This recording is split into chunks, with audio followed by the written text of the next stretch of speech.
بسم الحمدللہ الله والصلاة والسلام علی الرحمن رسول اللہ اما بعد فاعوذ باللہ الرحیم. من الشیطان الرجیم بسم اللہ الرحمن الرحیم.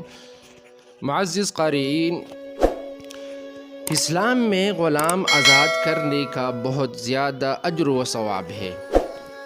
اللہ کے رسول صلی اللہ علیہ وسلم اور صحابہ کرام نے بہت سے غلاموں کو خرید کر آزاد فرمایا، لیکن خاص طور حضرت ابوبکر صدیق رضی اللہ تعالی عنہ اس نیک کام میں پیش رہتے تھے۔ آج کے دور میں غلامی کی لعنت ختم ہو چکی ہے۔ آج کے حالات میں غلاموں کو آزاد کروانے کا اجر و ثواب کیسے حاصل ہو سکتا ہے؟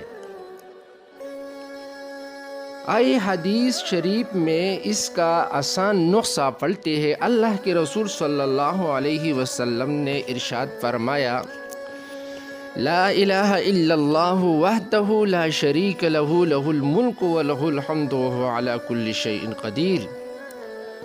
اس کے لیے اسماعیل علیہ السلام کی اولاد سے ایک غلام آزاد کرنے کے برابر ثواب ہوگا۔